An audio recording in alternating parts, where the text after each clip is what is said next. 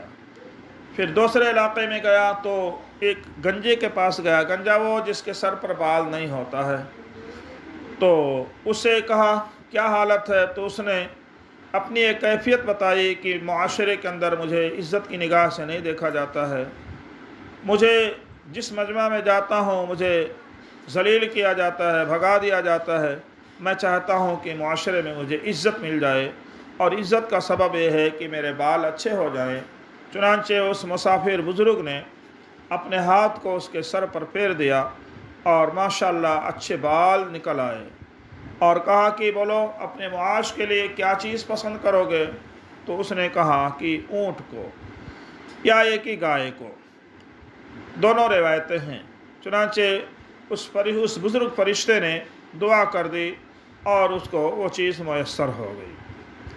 پھر ایک اندھے کے پاس وہ آیا، آنے کے بعد کہا کیسی گزر رہی ہے؟ تو اس نے کہا کہ الحمدللہ جس حالت میں بھی اچھا ہوں، البتہ ایک چیز ہے جو اللہ کی ایک نعمت ہے، نہ ہونے کی وجہ سے کبھی کبھی اللہ کی عبادت میں کوتاہی ہو جاتی ہے۔ سارا معاملہ اس نے اللہ کے سپرد کر دیا اور الحمدللہ بہت اچھا ہوں۔ البتہ دعا کیجئے کہ آنکھ کی نعمت اگر مل جائے تو اللہ کی عبادت میں اور اضافہ ہو جائے۔ فرشتے نے اپنا ہاتھ اس کی آنکھوں پر پھیرا اور آنکھیں اس کی درست ہو گئیں۔ اور اس بزرگ فرشتے نے کہا کہ اپنے معاش کے لیے کیا پسند کرو گے؟ اس نے کہا کہ اگر اللہ سے دعا کریں کہ اللہ تعالیٰ مجھے کچھ بکریاں دے دے تو اسی کے اندر میں اپنے گزر بسر کر لوں گا، اللہ کی عبادت کرتا رہوں گا۔ چنانچہ ایسا ہی ہوا، بکریاں مل گئیں۔ کچھ زمانے کے بعد اللہ سبحانہ و تعالیٰ نے ان تینوں بندوں کو آزمانے کا ارادہ کیا دوبارہ۔ پھر وہی فرشتہ ایک مسافر کی شکل میں، ایسا مسافر جس کا سامان گم ہو گیا ہو، پریشان حال مسافر کی شکل میں آیا۔ پہلے کے پاس آیا تو اس نے اپنی کیفیت بیان کی کہ میں مسافر آدمی ہوں، میری سواری گم ہو گئی ہے، چوری ہو گئی ہے، اور میں پیدل ہو گیا ہوں، اور میرے پاس خرچ کے بھی اسباب نہیں رہے، اللہ کے واسطے میری کچھ مدد کرو۔ پہلے شخص کے پاس آیا جو کوڑھی تھا، اللہ سبحانہ و تعالیٰ نے اس بزرگ فرشتے کی دعا سے بہت کچھ نوازا تھا۔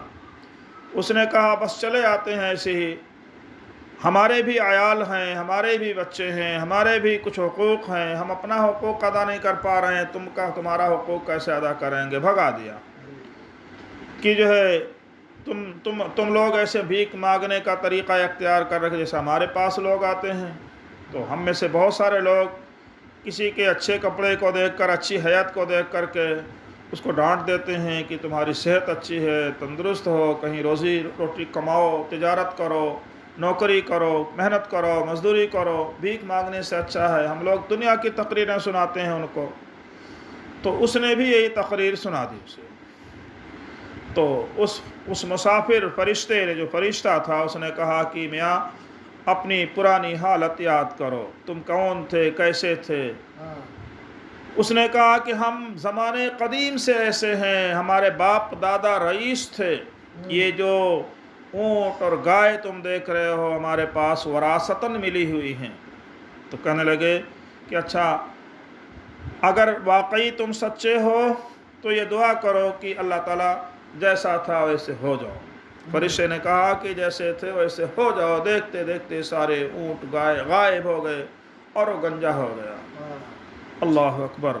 لئن شکرتم لازیدنکم، اللہ کی دی ہوئی نعمتوں کا اگر شکر ادا کرو گے اللہ بڑھائیں گے۔ اس ناشکری کی، لئن کفرتم، اگر تم ناشکری کرو گے، آگے فرمایا ان عذابی لشدید، میرا عذاب بہت دردناک ہے۔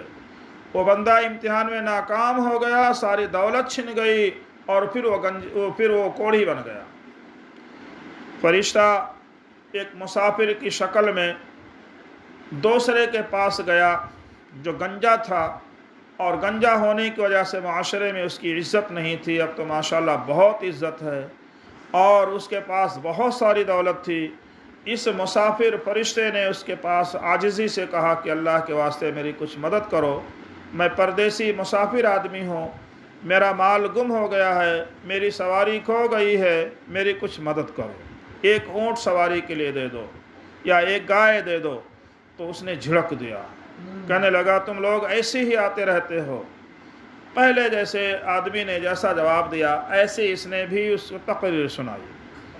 تو انہوں نے کہا کہ تم اپنا پرانا زمانہ یاد کرو، جب تم گنجے تھے، ایک بزرگ کی دعا سے تمہیں اللہ تعالیٰ نے صحت دے دی تھی، اور فقیر تھے، اللہ سبحانہ و تعالیٰ نے دولت دے دی تھی، تو اس نے بھی وہی تعان کیا کہ یہ زمانہ قدیم سے میرے باپ دادا سے یہ مالداری چلی آ رہی ہے، اپنا وقت بھول گیا وہ۔ تو نتیجہ یہ ہوا کہ فرشتے نے کہا اچھا ٹھیک ہے، جیسے تم پہلے تھے ویسے ہو جاؤ۔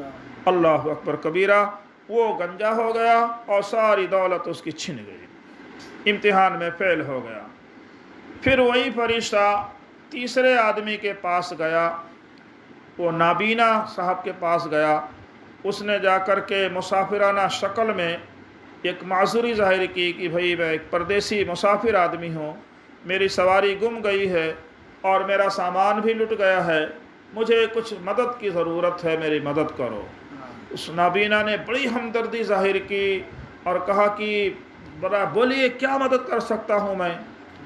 اللہ تعالیٰ کی نعمتوں سے میں پل رہا ہوں، میں پہلے خود ہی بتانا شروع کر دیا کہ میں ایسا تھا، اللہ تعالیٰ نے مجھے یہ نعمتیں دی ہیں، اور واقعہ بھی سنایا کہ ایک بزرگ آئے تھے، میں نابینا تھا، انہوں نے دعا کی اور ان کی دعاؤں کی برکت میں یہ سب کچھ ہوں، پہلے ہی بیان کرنا شروع کر دیا۔ تو اس فرشتے نے کہا کہ وہ تو فرشتہ میں تھا، تمہیں آزمائش میں ڈالا گیا تھا، اللہ تعالیٰ نے تمہیں کامیاب کر دیا، اور تم سے پہلے 2 لوگوں کے پاس گیا تھا، انہوں نے ناشکری کی تو اللہ تعالیٰ نے ان کی نعمتوں کو چھین لیا۔ اس نابینا نے کہا کہ کیا چاہیے آپ کو؟ کتنی بکریاں چاہیے؟ جتنی بکریاں چاہیے لے جائیے، یہ تو سب اللہ کی دی ہوئی ہے، اور ایک فقیر نے دعا کی تھی۔ ساری نعمتوں کا اعتراف کر لیا۔ فرشتے نے کہا کہ بھئی میں مسافر نہیں ہوں، میں اللہ کا فرشتہ ہوں، تم لوگوں کو امتحان کے لیے بھیجا گیا تھا، تم امتحان میں کامیاب ہو گئے، الحمدللہ۔ جی، تو میرے معزز بہنوں اور بھائیوں، اللہ کی دی ہوئی نعمتوں کو اگر ہم استعمال کر رہے ہیں تو اپنی ذاتی محنت نہ سمجھیں، یہ نہ سمجھیں کہ میرا بیٹا کما رہا ہے، میرا شوہر کما رہا ہے، میرا بھائی کما رہا ہے، میں اپنے بلبوتے پر یہ کام کر رہا ہوں یا کر رہی ہوں۔ نہیں، یہ سب کچھ اللہ دے رہے ہیں، اللہ کی جانب سے آ رہا ہے، البتہ بطور اسباب کے اللہ تعالیٰ بندوں کو استعمال کر رہے ہیں، بندوں کے ذریعے سے روزی بھیجا رہے ہیں، بندوں کے، ورنہ کتنے ایسے پڑھے لکھے لوگ ہیں جو اچھی خاصی ڈگریاں رکھتے ہوئے رکشہ چلانے پر مجبور ہیں، کتنے ایسے پڑھے لکھے لوگ ہیں جو روڈوں پر جا کر کے کھدائی کا کام کر رہے ہیں، حالانکہ اچھے خاصے پڑھے لکھے لوگ ہیں، کتنے ایسے لوگ ہیں جو سائیکلوں پر پیڈلیں گھما رہے ہیں۔ اسی کو ایک شاعر نے کہا تھا کہ کم عالم آیتہ مذاہبہ وکم جاہل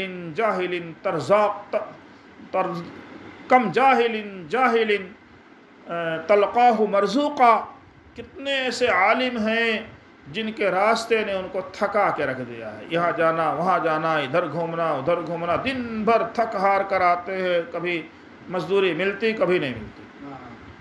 کتنے ایسے لوگ ہیں، اور کتنے ایسے جاہل ہیں تلقاہ مرزوقا، کہ گھر بیٹھے ان کو روزی ملتی ہوئی ملے گی، تلقاہ مرزوقا کہ ان کو گھر بیٹھے روزی مل رہی ہے، کہیں چلنے کی ضرورت نہیں ہے۔ بعض اوقات تو صرف انگوٹھا لگانے والے لوگ دستخط بھی نہیں کر سکتے، وہ ارب پتی ہوتے ہیں۔ ہمارے ہاں جہاں میں پہلے خدمت کرتا تھا، نام نہیں لوں گا، غیبت ہو سکتی ہے، بطور عبرت کے مدرسہ چلاتے تھے، وہ بہت بڑے سینٹ تھے، ان کو جو ہے گننے کے لیے ہاتھ تھک جاتے تھے، مشینیں رکھتے تھے، لیکن دستخط نہیں کر سکتے تھے۔ تو ایسے سے لوگ بھی ہیں، اور کتنے پڑھے لکھے لوگ ہیں، عالم ہیں، جو بیچارے اپنی پوری یعنی خواہشات کی بھی پورا نہیں کر سکتے ہیں۔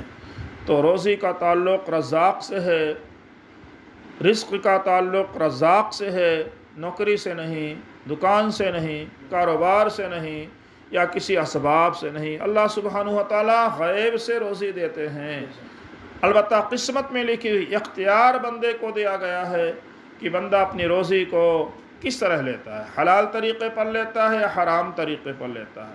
اگر حلال طریقے پر لیتا ہے کم ملے گی، لیکن صبر کے ساتھ، شکر کے ساتھ، قناعت کے ساتھ اسے قبول کرے گا تو اللہ اس میں برکت عطا فرمائیں گے۔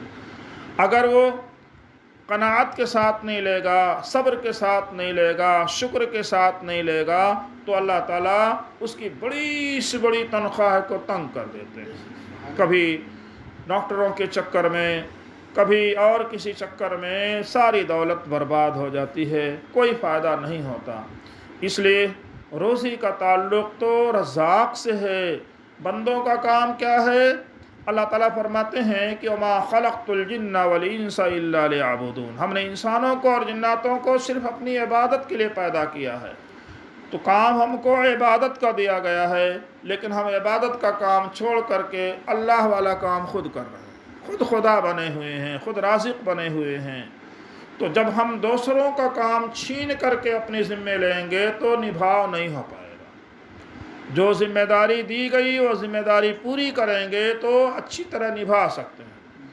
اب اگر جو ہے کسی کو ہم نے دیکھا کہ اچھا ہم سے زیادہ کمانے والا ہے، ہم اس لائن میں گھس گئے، گھس کر کے وہی کام کرنا شروع کیا تو پھسل جائیں گے، گر جائیں گے، نہیں نبھا سکتے ہیں۔ تو جو جس کا کام ہے، جو ذمہ داری ہے وہ ذمہ داری پوری کرے تو نبھا سکتا ہے۔ روزی رسانی کا کام بندے کا نہیں ہے، روزی دینے کا کام کمپنیوں کا نہیں ہے، روزی دینے کا کام حکومتوں کا نہیں ہے۔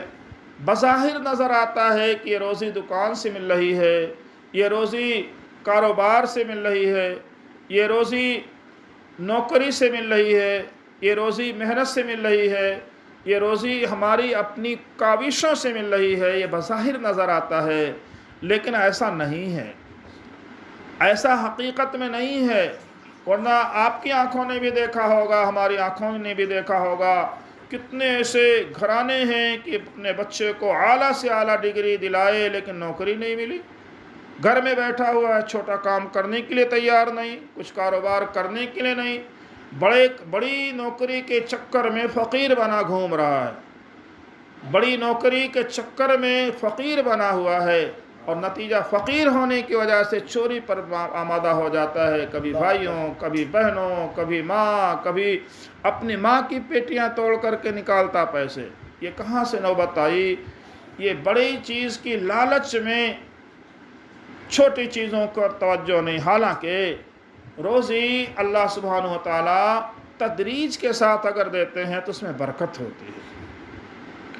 وہ لوگ جو اچانک ترقی کر جاتے ہیں وہ اپنے آپ کو قابو میں نہیں رکھ سکتے ہیں۔ نتیجہ یہ ہوتا ہے کہ وہ اپنی زندگی بھر کی خواہشات کو پوری کرنے کے چکر میں آتے ہیں، انہیں خواہشات میں ایسا ڈوب جاتے ہیں کہ وہ اللہ کو بھول جاتے ہیں۔ جب اللہ کو بھول جائیں گے، اللہ کے دین کو بھول جائیں گے تو شیطان کا لقمہ بننے کی وجہ سے جہنم کا ایندھن بن جائیں گے۔ اچھا، انسان جس حالت میں مرتا ہے اسی حالت میں اٹھایا جائے گا۔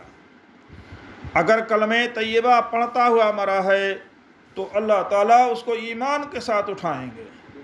اگر وہ گانا گاتے ہوئے یا کسی ننگی فلموں کو دیکھتے ہوئے، گندے پروگراموں کو دیکھتے ہوئے، شراب پیتے ہوئے، زنا کا ارتکاب کرتے ہوئے مرے گا تو اسی حالت میں اٹھایا جائے گا۔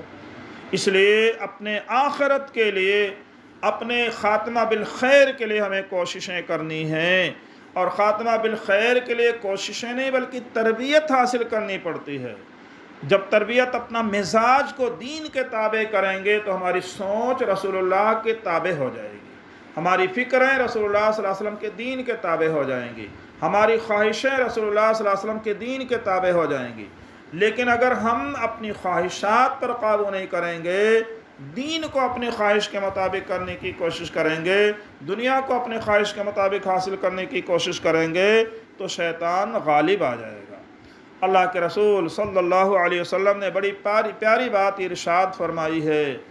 اللہ کے رسول نے فرمایا کہ لا یؤمن احدکم حتی یکون ہواہ تبعا لما جئت بہ، تم میں سے کوئی اس وقت تک مومن نہیں ہو سکتا جبکہ اس کی خواہشات میرے لائے ہوئے دین کے تابع نہ ہو جائے، میرے لائے ہوئے دین کے مطابق کرنا چلے، اپنی خواہش کو استعمال نہ کرے میرے لائے ہوئے دین کے مطابق، اس وقت تک مومن نہیں ہو سکتا۔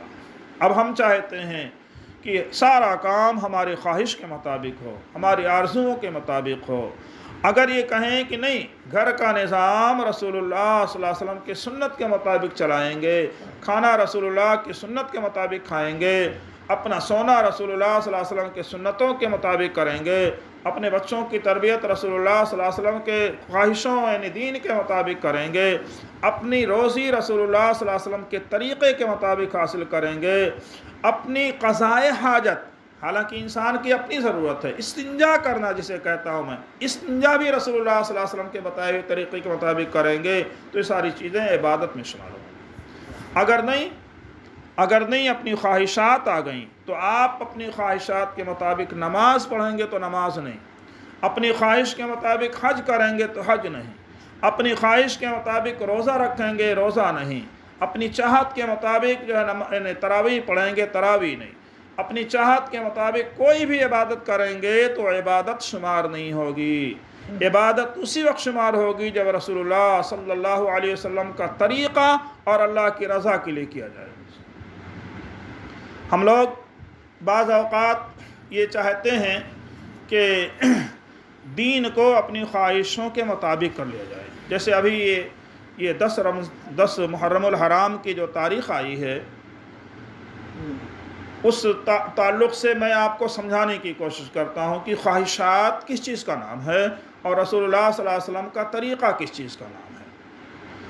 ہم نے دیکھا کہ لوگ حضرت حسین رضی اللہ تعالی عنہ کے روح کو ثواب پہنچانے کے بجائے پانی شربت پہنچا رہے ہیں۔ ان کی خواہش کیا ہے؟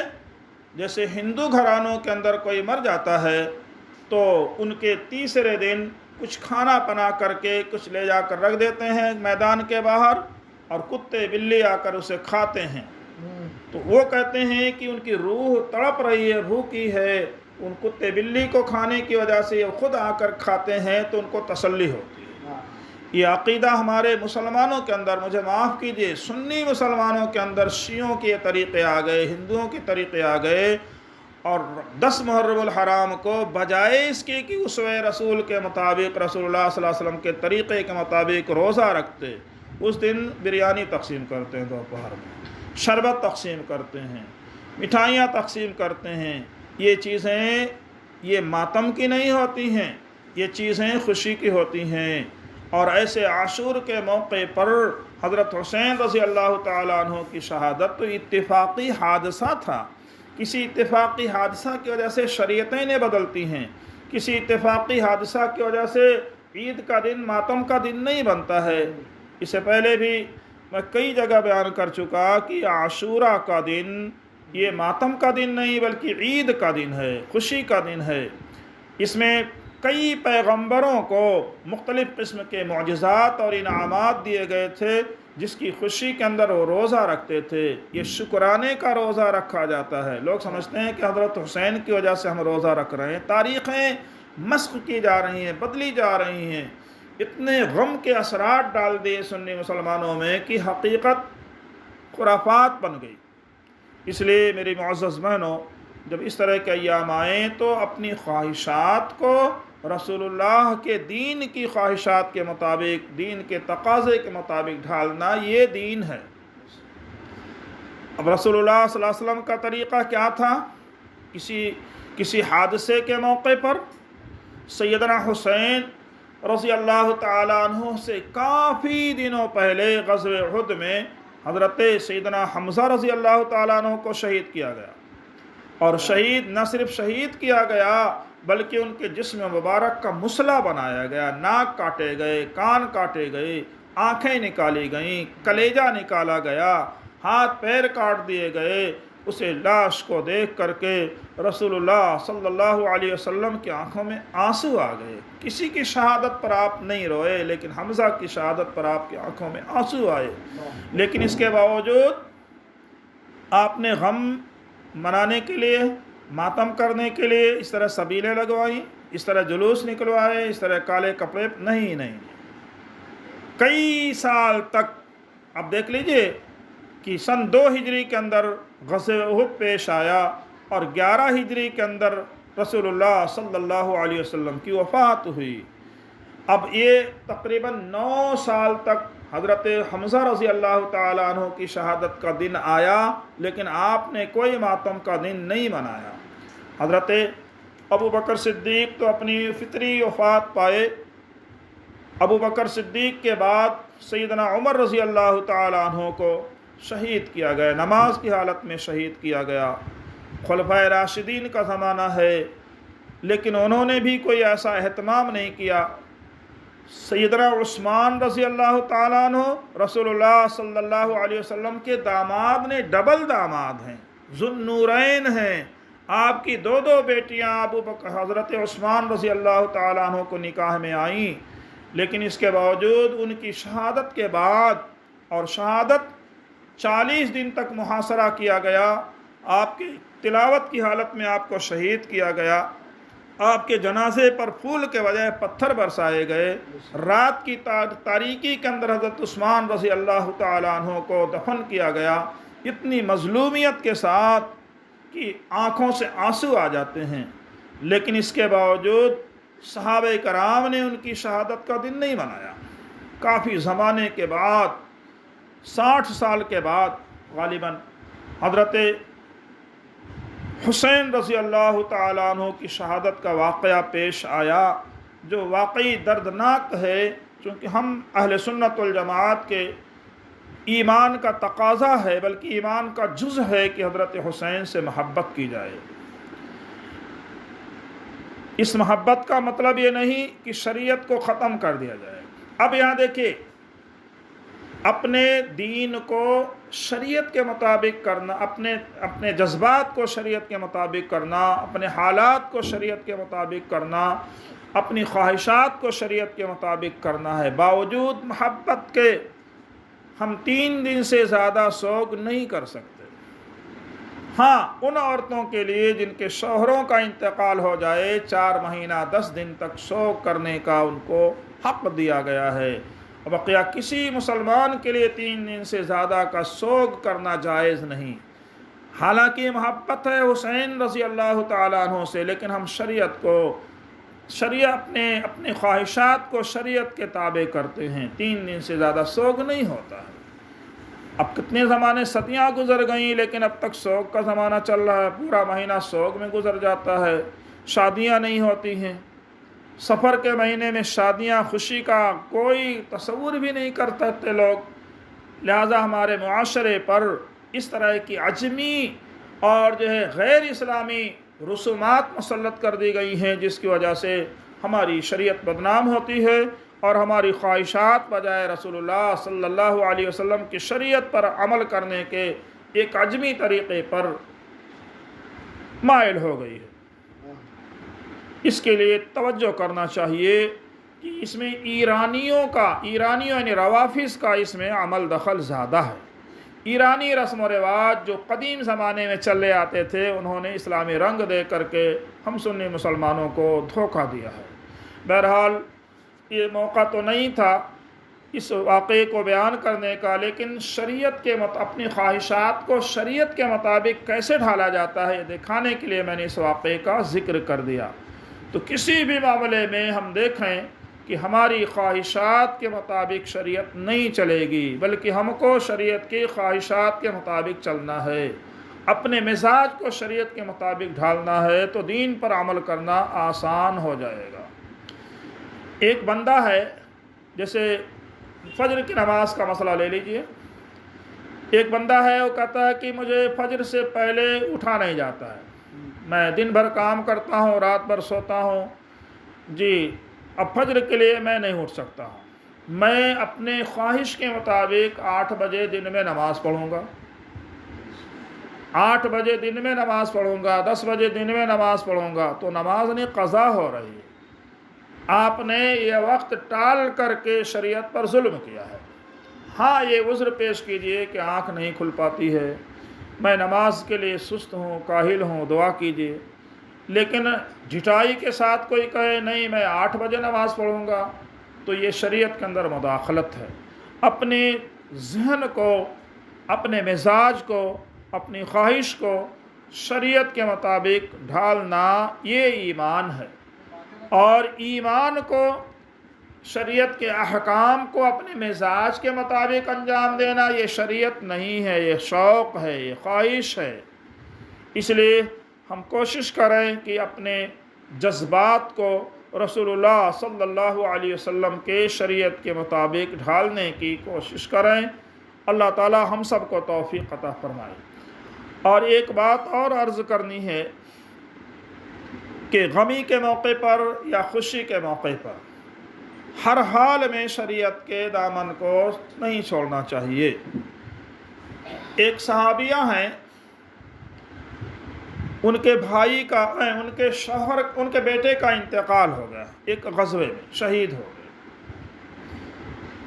اور عرب کا ماحول یہ تھا کہ بیٹے کا یا کسی کا انتقال ہو تو سر کی اوڑھنیاں اتر جاتی ہیں، بال نوچنا شروع کر زمانے جاہلیت میں، اور پوری نوحہ کرتے ہوئے روتے ہوئے جایا کرتی تھیں۔ تو یہ خاتون جن کا نام ام خلاد ہے، وہ اپنے بیٹے کے جنازے کو دیکھنے کے لیے جا رہے ہیں، ڈھونڈنے کے لیے۔ صحابہ کرام میں سے کسی نے کہا کہ کہاں جا رہی ہو؟ تو انہوں نے کہا میرے بیٹے کی خبرگیری کے لیے، تمہارا بیٹا شہید ہو گیا تمہارا بیٹا، اس کے باوجود تم منقبتاً، تم نقاب کے اندر جا رہی ہو، نقاب اوڑھ کر جا رہی ہو اپنے شہید بیٹے کو دیکھنے کے لیے۔ عورتیں تو بال نوچتے ہوئے اور کپڑے یعنی بے پردگی کا اہتمام کرتے ہوئے جایا کرتی ہیں۔ تو انہوں نے کہا فقدت ابنی، میں نے اپنے بیٹے کو کھویا ہے، ما فقدت الحیا، حیا کو نہیں کھویا ہے، حیا کو نہیں کھویا ہے۔ بیٹا چلا گیا، شہید ہوا، اس پر صبر کر لیں گے، لیکن حیا کو نہیں کھو سکتے۔ ہمارے گھروں کے اندر اگر کسی کا انتقال ہو جائے تو پردے کا اہتمام نہیں رہتا، پردے کا اہتمام نہیں ہو پاتا ہے۔ ہم نے اپنے ماں کو کھویا، باپ کو کھویا، بہن کو کھویا، شوہر کو کھویا، بیوی کو کھویا، لیکن اس کے ساتھ ساتھ اپنی حیا کو بھی کھو دے رہے ہیں۔ یہ نقصان کا سودا ہو رہا ہے۔ پردے کا اہتمام ہونا چاہیے، غمی کا موقع ہو یا خوشی کا موقع ہو۔ اگر اس کا اہتمام کریں گے تو اس شریعت کے تابع ہونے کی وجہ سے اللہ سبحانہ و تعالی ایمان کی حلاوت عطا فرمائیں گے، ایمان کی حلاوت عطا فرمائیں گے۔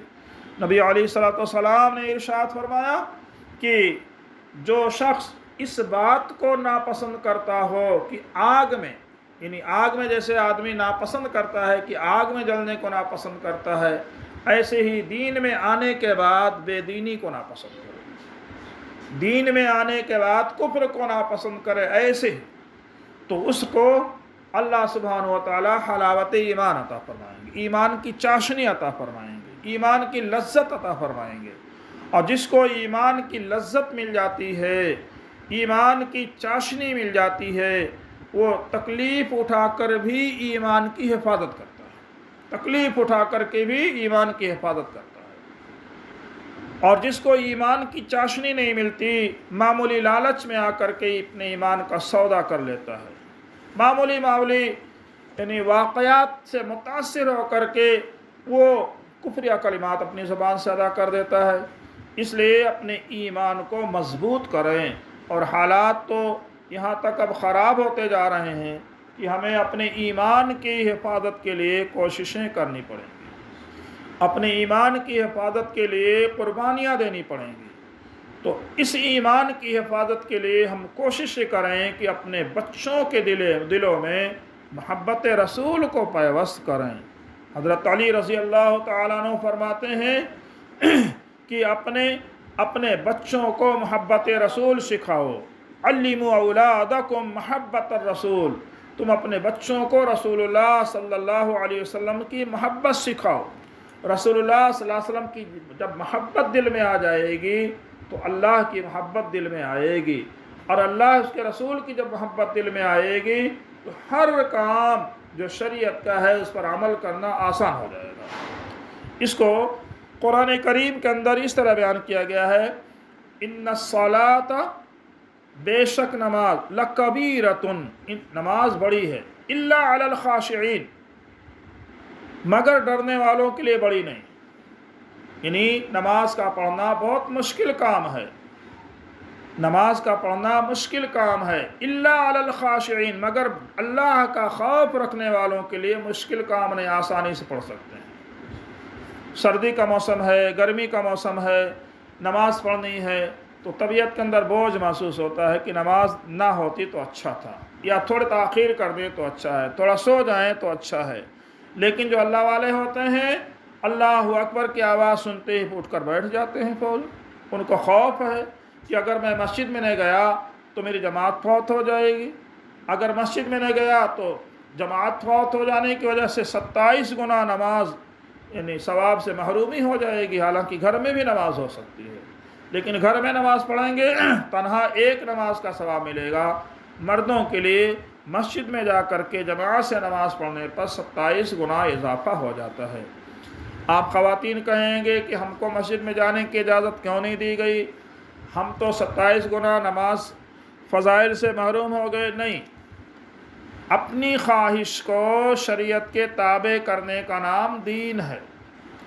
جب رسول اللہ صلی اللہ علیہ وسلم نے عورتوں کے لیے گھر میں اور گھر کے اندر کمرے میں نماز پڑھنے کو مسجد نبوی میں نماز پڑھنے سے افضل قرار دیا ہے تو یہ تو ہماری چھوٹی سی مسجد ہے، مسجد نبوی میں 50 گنا نماز کا ثواب ملتا ہے، لیکن اس کے باوجود نبی علیہ السلام نے اپنے صحابیات سے فرمایا کہ تمہارے گھروں میں نماز پڑھنا تمہارے محلے کی مسجد میں نماز پڑھنے سے بہتر ہے، اور تمہارا محلے کی مسجد میں نماز پڑھنا جامع مسجد میں نماز پڑھنے سے بہتر ہے، اور تمہارا جامع مسجد میں نماز پڑھنے سے بہتر ہے کہ تم شہر کی بڑی مسجد میں نہیں، مسجد نبوی میں نماز پڑھو۔ تو اس لیے شریعت کو اپنے خواہش کے مطابق نہیں لانا ہے، بلکہ اپنے کو شریعت کے مطابق ڈھالنا ہے۔